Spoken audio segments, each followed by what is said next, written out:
تاع صحاب السيارات غادي يقولوا لهم الحاله تاعهم واللي كانت عندهم اسيرونس من قبل. السلام عليكم الاخوان، ان شاء الله تكونوا كامل بخير وعلى خير. مرحبا بكم معنا في فيديو جديد وموضوع جديد. قبل كل شيء نقول لكم صحه فطوركم وصحه سحوركم مسبقا. كاين بزاف منكم يرسلوا لي بزاف دي ميساج، ناس تقسي هل ترى فيها قوانين جديده، فيها تغييرات جديده. الناس اللي كانوا مسؤولين من قبل هل ترى سووا لهم الوضعيه تاعهم ينجموا يستافدوا درك من البطاله. الناس اللي كانت عندهم سيارات من قبل ولا راهي عندهم سيارات درك ينجموا يستافدوا من البطاله، لانه بزاف روماركيتهم اللي الناس راهي قاعده تكذب وتروج الاخبار ما كانش منها، بسبب بعض الاغبياء اللي راهم قاعدين يبارطاجوا منا ومن هي اللي فيديو هذو اللي نقول لكم احنا ربي يهديكم. مؤخرا في مجلس الوزراء اللي ترأسه رئيس الجمهوريه امر وزير الشباب بالتدقيق فيما يخص عدم استفاده بعض الشباب من منحه البطاله. درت من قبل ووضحت الامر هذا، راه باين جماعه كاين بزاف ناس توفرت فيهم الشروط وبسبب اخطاء اداريه ما استفادوش من البطاله. هادو هما الناس اللي يسووا لهم الوضعيه تاعهم ويشوفوا من حالهم. يعني الناس اللي راهم يروجوا الاخبار لا فيها شروط غادي تتبدل، يجوا عباد ويقول لك انت حساد وانت من قول اللي راك باغي تقولها.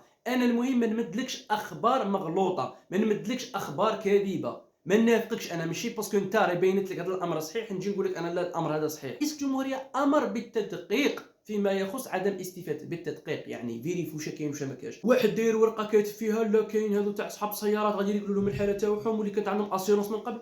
شكون اللي قال الامر هذا؟ عليكم تغلطوا في الناس وعليكم تعطوا في امل كاذب للناس. نهار اللي تكون كاينه شروط وقوانين جديده راح انا نخرج ونكون من الاوائل اللي نقول لكم فوالا برافو راه كاينه شروط تغيرت منا وهذيك والناس قاعده تستفاد. مي ما كانش حاجه جديده سي بون، ما كانش. كاين الناس الهدف تاعهم فقط المشاهدات، فقط لي جام. هذا ما كان لي جادور في تيك توك طلع الكونت تاعو، هذا ما كان.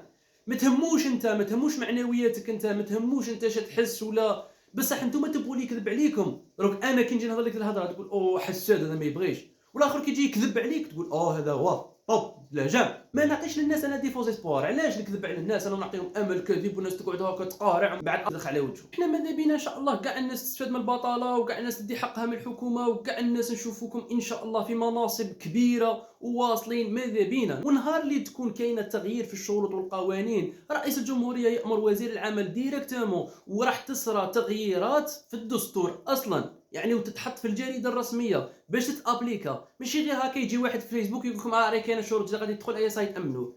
لا جماعه ايفيتوا من هذا الكذب. ان شاء الله تكونوا فهمتوا الموضوع اللي نهضر فيه. السلام عليكم.